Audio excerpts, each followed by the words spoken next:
Hello, everybody, and welcome to week 5 of Addictions and Dependencies. Today we are covering chapter 8 in your textbook, Narcotics or Opiates. It's kind of important to emphasize that when you hear the term narcotics, the name is different depending on the context which is being used. If you're talking about law enforcement and police terminology, narcotics refers to any illicit or illegal substance, drug that's sold for non-medical purposes. In the purpose of medicine, however, narcotics refer to a specific brand of drugs or medications with a very specific medical purpose and specific effects to that. Okay, so when we talk about narcotics, we can also use the term opioids or opiates. They're similar but not 100% the same. Opioids are defined by their ability to bind and influence certain receptors on the cell membranes, divided into three classes. Three types of receptors are mu, kappa, and lambda. The mu receptors are responsible for the most part, pain relief. And it's a very important point to make is that there are still legit, absolute, important medical indications for the prescription and distribution of narcotic pain medications. When you're talking about chronic pain management and things like cancer pain or long-term pain conditions from neurologic diseases like ALS, Huntington's, and talking about hospice and palliative care, these substances do have a very legit role in medical management. But without getting too much into detail, opioids come into three different classifications. There's the naturally occurring opioids that are derived from the substance opium itself, which is derived from the poppy seed plant. And we'll talk more about where those come from in a few moments. Then sources of these are pretty much your raw opium extract that was somewhat popular in the early 1800s and prior. Then you have your semi-synthetic opioids, opioid substances, opium that's been chemically modified to bring about a little more purity and potency. And examples of this would be things like heroin and oxycodone and hydrocodone, which is used in medicine. And then you have completely synthetic opioids, which really have very little natural opium content in them and are chemically manufactured more synthetically, and examples of these would be things like fentanyl, Demerol, fentanyl being the more popular product that's on the market these days. So once again, just to stress the importance that there is a very important medical indication for the use of opiate medications. For the most part, analgesia, pain relief. Opiates block the sensation of pain from being transmitted in the brain. And to give an important point of view of how important pain relief is in certain situations, think about post-operative pain. Well, take a routine appendectomy for that matter. Well, when you think about it, most people are in and out of the hospital within 1 or 2 days after having their appendix taken out, and they do quite well after that surgery. If you go back in time, maybe 60, 70 years, if somebody would go into the hospital to have their appendix removed, the surgery would quite often be a success. The patient would rest in bed for maybe a week to two in the hospital after the surgery. Not that medical insurances allow that to happen anyway. Then they would be discharged upon the hospital, and they would subsequently die after that. And the reason being is because of that immobility due to pain would cause stagnation and coagulation of blood flow, leading to blood clots that would travel to the lungs and kill a person. So if anybody's ever had surgery recently, you'll notice that they usually get you up and walking, if not the day of, then at least the day after the operation. And it's very important to keep somebody's pain under control to enable that, to prevent complications that can come after surgery. And not just to mention the medical, ethical points of view of alleviation of pain and suffering that goes along with that. There are some narcotic preparations that are geared to help gastrointestinal difficulties, such as prolonged stomach spasms, intestinal spasms, prolonged bouts of diarrhea that goes along with things such as colitis. One side effect of narcotics is the slowing down of peristaltic activity in the GI tract. And narcotics are also still prescribed to this day as potent cough suppressants. Codeine is a very potent example of a very effective cough suppressant, as well as hydrocodone. Most of the narcotic pain medications that are used for cough suppressants have been replaced by a synthetic look-alike, if so you will, uh, to codeine called dextromethorphan. Dextromethorphan is a lot less potent, chemically similar to codeine, and if ingested enough amounts, can cause the same type of opiate-related high and euphoria, but you have to really down a lot of that to for it to take effect. And again, there are times when cough suppression, by any means, is appropriate. And if somebody's especially in this day and age of coronavirus, or just with any severe respiratory disease, when somebody's coughing to such a degree that they're feeling rib pain and chest pain, and then they start keeping their breaths shallow because they don't want to cough and they don't want to feel the pain, that can lead to complications such as pneumonia and lung collapse. And that's one of the reasons why we prescribe these type of medications in this type of circumstance. So to talk a little bit about the history of opium and where it's come from, um,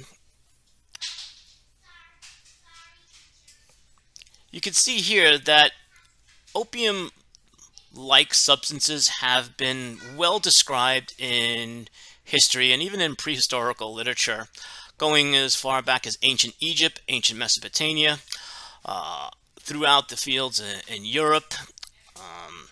Early physicians such as Hippocrates and Galen recognized the narcotic qualities of opium and really kind of brought it into the medical play back in that day and age. A concoction called laudanum, which is a combination of alcohol and opium, was very popular in the U.S. in the colonial and 17th century and 18th century, and even as early as the early 19th century, until morphine was developed, which was a little more of a purified and effective opium product.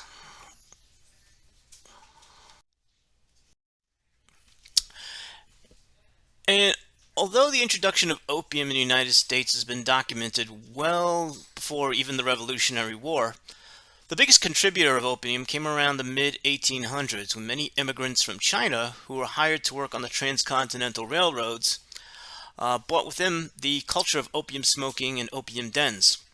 Crude opium was considered quite mild by today's standards, and most of the legal actions against this practice stemmed more from racist and xenophobic attitudes towards the Chinese population rather than it did from concerns about public health concerns.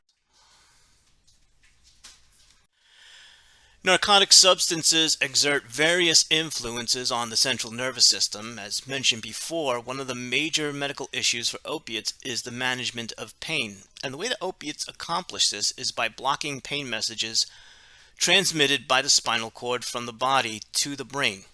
Opiates do not actually directly influence the mediators of pain. They do not reduce inflammation and swelling and the chemical mediators that actually cause pain to begin. They do alter the perception of pain. Opiates also act on the mesolimbic system, which is mentioned previously in this course, which is very crucial in conducting the feelings of pleasure and euphoria when activating the dopaminergic pathways. And this is a very important mechanism by which opiates exert their highly addictive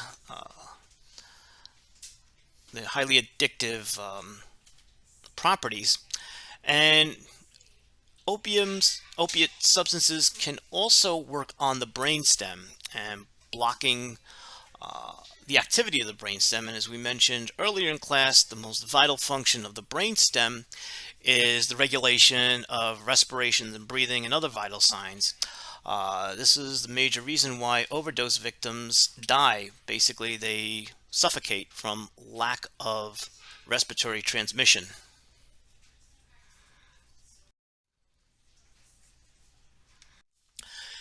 As mentioned before, Early in the course of the 1800s, there was a prevalence of non-regulated patent medicines that were marketed for just about anything that could be thought of. Anything from the common cold to respiratory issues to GI ailments to anxiety to menstrual problems. Manufacturers did not have to disclose the ingredients, nor did they have to prove efficacy or safety at this time. Many of these medicines contained opium-like substances, which would blunt symptoms of just about anything if taken in sufficient quantities. It was around the mid-1800s when morphine was developed from opium and presented as a product with true, legitimate medical purposes, as well as non-legitimate purposes.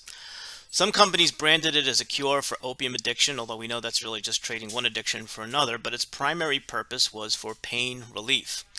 I can't stress enough how important this is and was, as we'll demonstrate in a few moments. There were no regulations or laws regarding the distribution or possession of morphine. Morphine addiction was not frowned upon. As a matter of fact, it was actually preferred over alcohol addiction. When you think about it, this makes sense.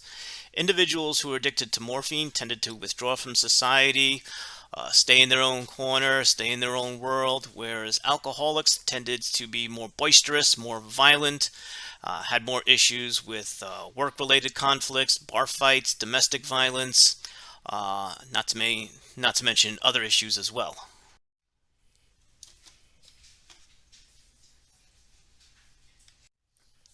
The significance of morphine was definitely realized during the Civil War. Please remember that the Civil War was one of the bloodiest and most violent military conflicts in the history of this country.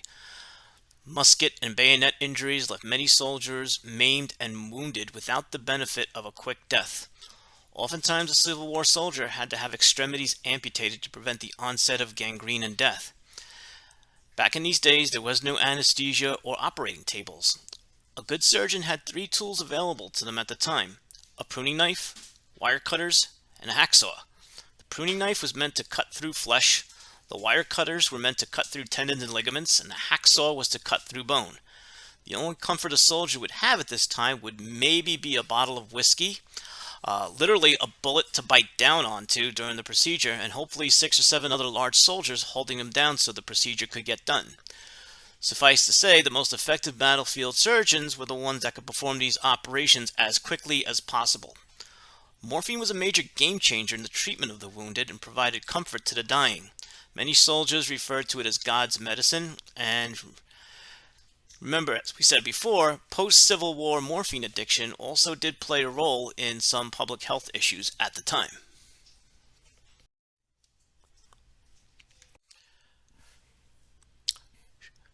Shortly after morphine was developed, the Bayer Pharmaceutical Company developed two wonder drugs, as was referred to back in the day, that are one of which is still commonly used today, and that was aspirin, which was a highly effective fever reducer, mild pain reliever. The other drug, as you can see on the slide, was heroin. Yes, heroin was marketed and legal and was touted as an extremely effective cough suppressant, and it was. Heroin was also had an off-label indication for as a cure for morphine addiction, but it's pretty obvious that's not a real effective cure. But as a cough suppressant, heroin was highly coveted medication because back in the days of the 1870s, 1880s, especially in the more crowded inner cities, what do you think the number one cause of death was at that time? It was infectious diseases, most specifically tuberculosis. Tuberculosis being a bacterial infection of the lung that's primarily transmitted by respiratory droplets from coughing. So anything that reduced a person's ability to cough up a storm was highly coveted at that time.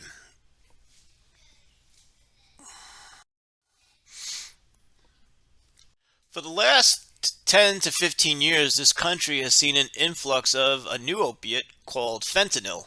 Although fentanyl has traditionally been used to manage chronic pain for hospice and palliative care, especially for cancer patients, over the last several years, knockoff products containing fentanyl have been imported from countries such as China, and these products have also made their way into mixtures of heroin, making these combinations quite lethal and quite potent. It's important to know that fentanyl is about 100 times more potent than heroin and is a major player and contributor to opioid related deaths at this time. Now, strikingly, the data suggests that drug dealers only account for a relatively small source of illicitly used prescription opioids. Diversion through family and friends is now the greatest source of illicit opioids. The majority of opioids are contained from either uh, doctor shopping, so to speak, borrowing from friends, or diverting through other sources. Without getting too political or speaking ill of the dead, you probably all know of the recently deceased radio talk show host personality Rush Limbaugh, who was an extremely conservative voice and had very right wing political views.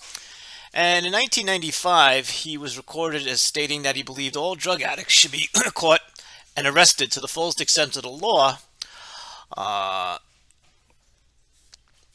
up until 2006, when he himself was arrested for possession of multiple doses of OxyContin, which is a highly potent uh, narcotic pain medication. And subsequently, he admitted to a long-standing addiction to this drug.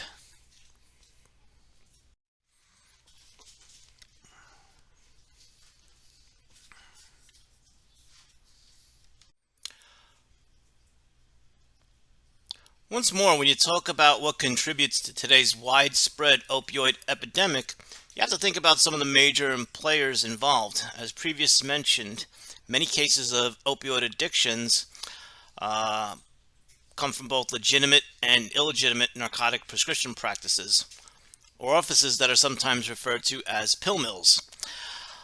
What you see here is a man named Dr. Hector Castro, who is a well-known and respected pulmonologist and critical care physician in Gramercy Park, New York, being taken away by the DEA for having written multiple prescriptions for controlled substances at exorbitant prices.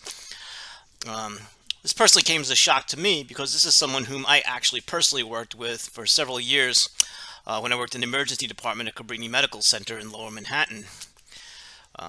Just goes to show how prevalent these practices are. And the funny thing is, at the same time, unbeknownst to Dr. Castro, his own secretary was also selling prescriptions to out-of-state gangs for a major profit.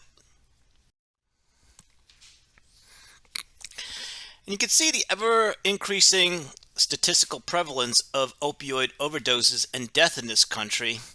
Now you see where it says 2018, there tends to be a dip in the incidence of deaths related to opioids, but this may not be completely accurate. When gathering these types of studies for data, the final results usually lag by about 4 to 5 years, so the end result still remains to be seen.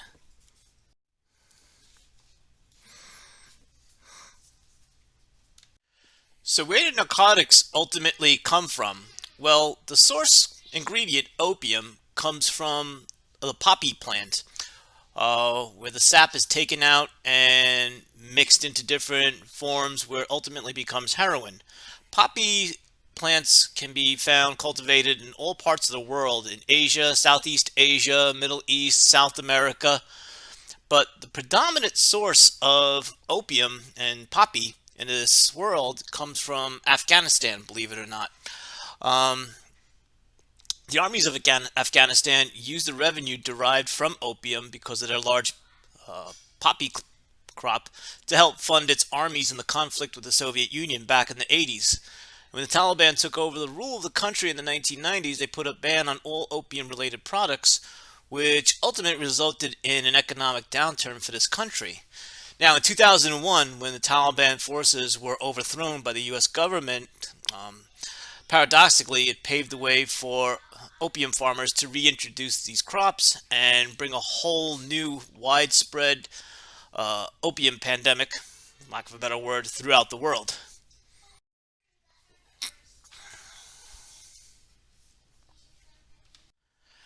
So going back to heroin, for example, we know that it is one of the most prevalent illicit narcotics found in this country. We know that it was originally derived from morphine and medically marketed as a cough suppressant, which it was a very effective drug at doing. marketed off-label for cocaine addiction, alcohol addiction as well. When people found out about the highly addictive qualities of heroin, it became somewhat of a national health issue.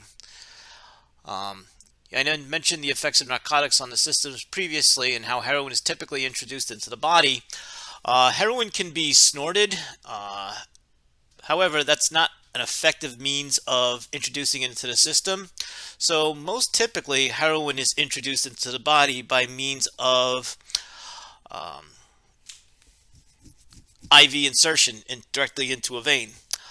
Doing so brings almost an immediate effect of the euphoric effects of heroin. It also brings about the complications of IV drug abuse. It's kind of interesting that back in the 1800s, people could obtain syringes and drug paraphernalia from typical Sears and Roebuck's catalogs. People used to show up their fancy gold-plated heroin syringes back in the day, just like in today's culture, people tend to show up their brand new iPhones. It was somewhat of a pop culture thing back in the day. So, in this picture, you see a depiction of what would look like a stereotypical IV drug user, or in street terms, we would call a junkie. Somebody shooting up in an alleyway or in a stairwell in more unkempt, secluded places. But to tell you the truth, and I can tell you from personal experience, I've picked up heroin and opiate overdoses in almost any setting you can think about. Office buildings, schoolyards, restaurants, even police precincts. This condition, much like alcoholism, addiction knows no boundaries as to set or setting.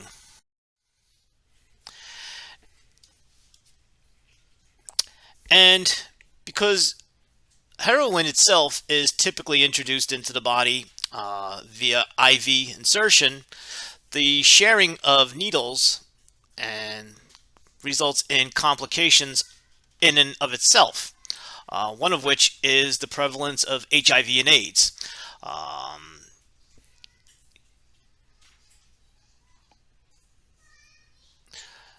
IV drug abuse has been one of the most significant contributors to HIV and AIDS over the last 30 years.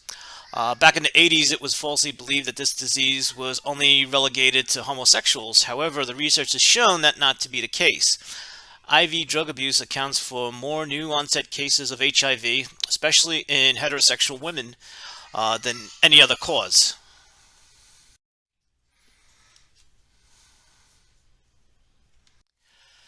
Hepatitis B and C are also highly associated with IV drug abuse, especially hepatitis C, for which there's really no known cure. Hepatitis B and C can lead to chronic liver disease and ultimately liver failure. As you can see here in the slide, symptoms such as jaundice or yellowing of the skin, weakness, nausea, abdominal pain, and abdominal swelling can all result from liver failure as a result of hepatitis. We commonly see people coming into the ER with skin abscesses and boils due to infection from dirty needles. Quite often, this is the result of a particular bacteria called MRSA, or methicillin-resistant Staph aureus, which is highly resistant to common antibiotics. Quite often, these skin lesions have to be cut open and drained to allow them to heal from the inside and out to be cured. Relapsing of this condition is quite common. And I gotta tell you from personal experience, when you cut into these things and drain out all the pus, it is the worst, most foul smelling thing you've ever encountered in your life. Just thought you might want to know that little detail. When you inject a dirty needle directly into a vein, the bacteria from that needle tends to travel to other parts of the body. And one of the most significant places where this bacteria ends up is in the valves of the heart, causing a condition called bacterial endocarditis, or an infection of the heart valves. If this becomes serious enough, it can lead to full-blown heart failure, resulting in inadequate pumping of the heart itself, blood backing up into the lungs, and certain types of cardiac disruptions. Neonatal abstinence syndrome is another problem. For children who are born to mothers who are addicted to narcotics, they tend to go through something called neonatal abstinence syndrome. In other words, brand new babies are born withdrawing from heroin. It tends to exhibit signs and symptoms such as tremors, hyperactive reflexes, seizures, severe irritability, poor sleeping habits, nasal secretions, poor feeding, sometimes increased sweating, fevers for no reason. These children often have to have lumbar punctures because an infant less than 30 days old should never really be spiking a fever. And of course, over several years, it's been shown that these can also result in severe developmental delays. Interestingly enough, that if a woman is pregnant and known to be addicted to heroin, she is maintained on methadone throughout the pregnancy because the risks of her withdrawing while having a baby in utero far outweigh the actual risks of the methadone to the child itself.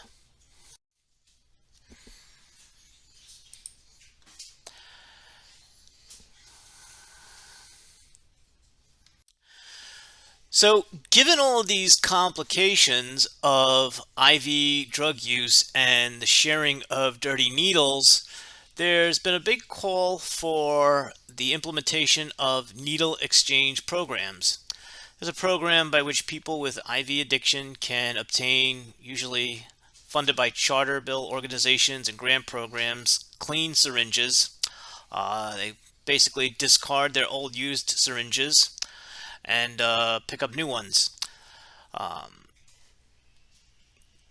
Most countries that have been implementing this program have been shown to have found a significantly reduced rate of HIV infections when the program was coupled with other prevention programs as well.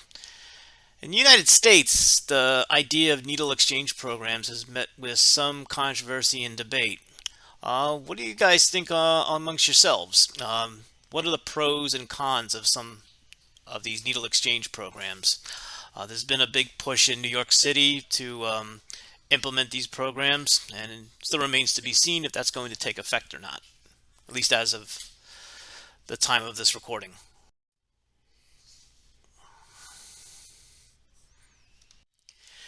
Now, the issue of overdose can result from any form of narcotics, whether it be heroin, fentanyl, or prescription pain medications. Signs and symptoms all include things such as lack of responsiveness, slow or absent breathing, choking and aspiration on one's own vomit, like the old rock stars of the early 70s, bluish discoloration of the skin, nails, mucous membranes called cyanosis, signs of shock presenting with cold and clammy skin, and very peculiar to opiate overdose is very tiny constricted pupils.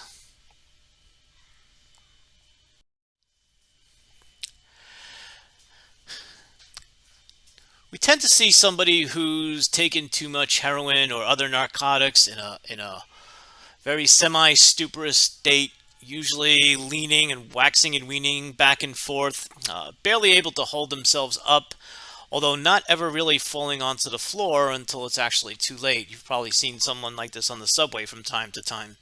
Uh, Rocking back and forth, slumping down, head almost hitting the floor, and then out of nowhere just picking themselves right back up. When you see somebody who's been overdosing on narcotics, as I said, one very peculiar sign is very, very tiny pupils that do not react to light. We call that pinpoint pupils, and that's just a response of the narcotic medication itself. Now, in pre-hospital and in-hospital, and now in other venues, we would often reverse the effects of opioid overdoses with a medication called naloxone or Narcan. This was traditionally either given as an intramuscular injection or an intravenous injection by medical personnel. However, the availability of this remedy has become widespread and is available either by prescription or even over the counter, and it's even available now in many first aid kits. I believe you do have a video in your lesson folder demonstrating the use of emergency Narcan. There's been a big public health initiative to advocate for the widespread availability of this medication to help prevent deaths from opioid overdose. Although coming from the background of an emergency medicine provider and first responder, I do have to tout the warnings of using Narcan on somebody who's overdosed on heroin.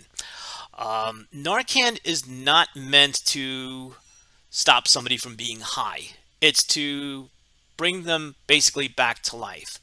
Narcan is meant for the overdose victim who is unconscious and not breathing and is moments away from death.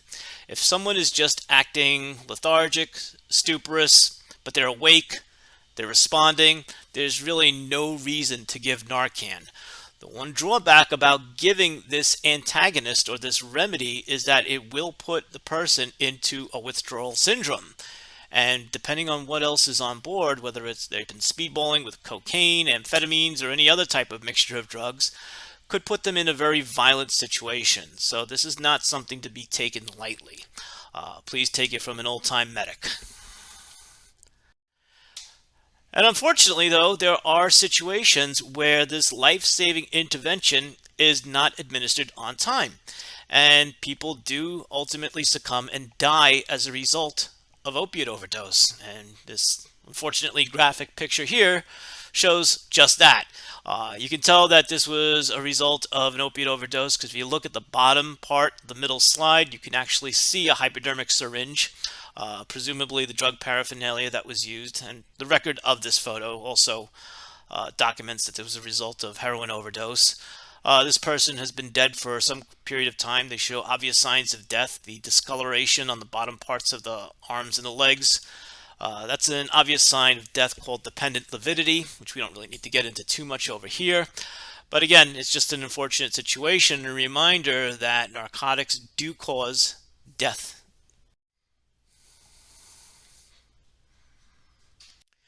So addiction to narcotics is treatable, albeit very difficult. There's often a very high rate of relapse. Different means of detoxification from narcotics. There are medications available, support groups. However, the desire to take narcotics after an established addiction usually remains high and persistent through long periods of time. The detoxification process does not remove the psychological desire to take the drug.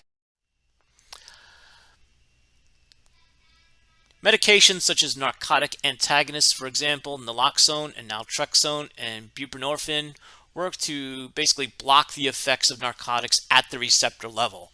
If you go back to the level of the lesson of pharmacology, just to review how that works, blocking these receptors helps prevent the physical effects of narcotics, inhibiting the physical desire. However, does not address the psychological and behavioral aspects of narcotic addiction as well. Methadone maintenance programs have been long established in the treatment of opioid addiction. This treatment involves the substitution of heroin or other narcotics for the medication methadone, which works similar to opiates. It is actually an opiate itself, but it does not produce the euphoric or the major mind-altering effect of heroin and fentanyl and other substances.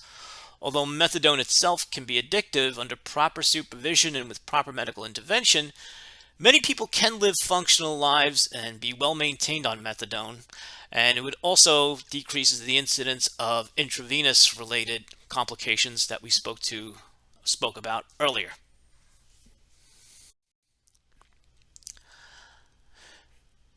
There are many self-help groups such as Narcotics Anonymous that work similar to things like Alcohol Anonymous based on a 12-step model, which is initiated by the individual's desire to seek help with the understanding that there's a higher power in control other than the drug itself.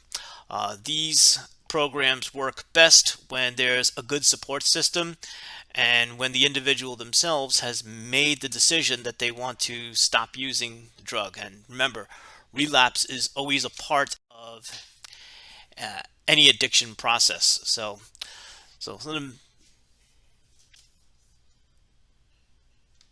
it is important to remember that, however, the long-term potential for relapse and recidivism with narcotics addiction, former users of heroin and fentanyl like it to be one of the strongest influences of pleasure and euphoria in their lives. But that pleasure and euphoria doesn't really last long, as those receptors tend to be burned out.